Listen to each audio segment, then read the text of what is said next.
Assalamualaikum dan salam sejahtera kepada anak-anak pelajar Kolej Matrikulasi Johor. Hari ini Madam menyambung taklimat permohonan UPU Online sesi kemasukan 2022-2023 bahagian 3. Untuk bahagian ketiga ini, kita sambung dengan semakan keputusan. Apa yang dimaksudkan dengan semakan keputusan iaitu di mana anak-anak pelajar boleh melihat atau mengetahui penempatan anak-anak pelajar di mana-mana universiti awam yang telah anak-anak pohon. Bagaimana cara untuk menyemak keputusan itu? Yang pertama dengan melayari laman web yang tertera. Sebagai contoh di situ ialah http://jpt.umt.edu.my. Okey, kat bawah tu ada UTM, UUM, UNIMAS dan UMS.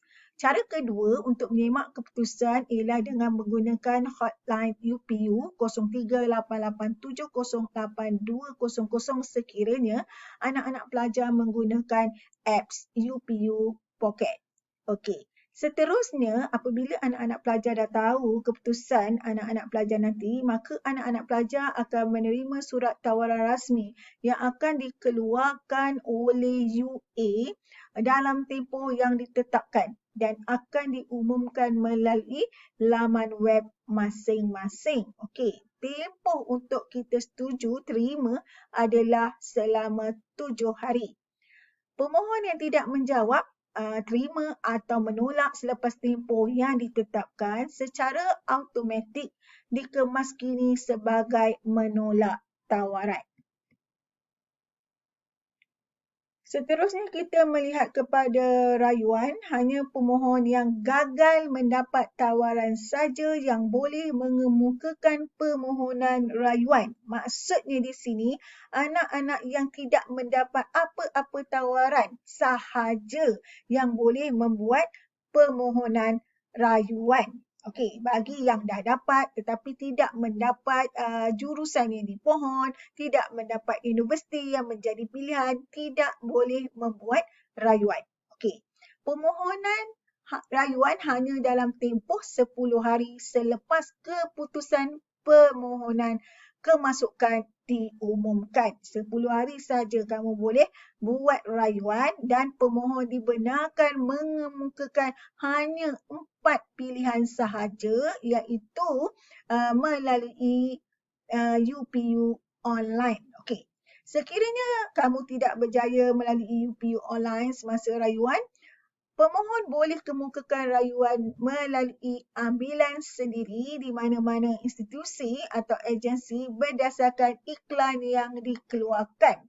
Okey, jadi anak pelajar boleh rujuk laman web, institusi atau agensi sendiri atau portal rasmi UPU online. Terusnya, kita melihat kepada panduan tambahan yang disediakan oleh UPU untuk membantu pelajar-pelajar, iaitu yang pertama ialah UPU Chat. Apa fungsi UPU Chat ini? Inilah perkhidmatan interaksi antara BKPA dengan orang awam secara automatik. Jadi, bolehlah bertanya apa-apa soalan yang tidak pasti melalui UPU Chat. Yang kedua, disediakan juga berkaitan dengan kebolehpasaran graduan baru di Universiti Awam mengikut tahun. Jadi, anak pelajar boleh kliklah dekat link yang disediakan iaitu ge.mohe.gov.my. Seterusnya, kita lihat kepada kalkulator merit. Kalkulator merit ni, anak-anak bolehlah kira sendiri markah merit anak-anak seperti yang telah diterangkan dalam bahagian 2, bagaimanakah cara untuk membuat pengiraan merit. Okey.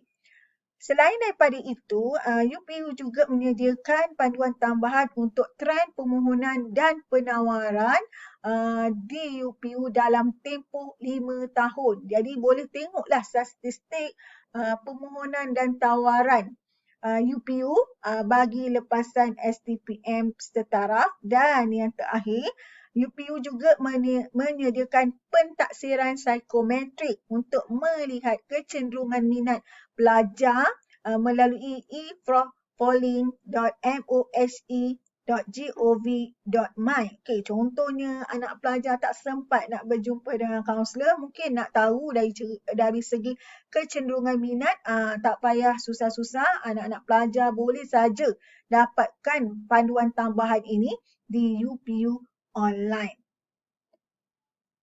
Apakah sebenarnya tujuan tambahan tu tadi, info tambahan atau maklumat tambahan yang disediakan oleh UPU itu adalah untuk petunjuk atau panduan kepada calon bagi tujuan pemilihan program pengajian agar lebih bersesuaian dengan markah merit yang diperolehi.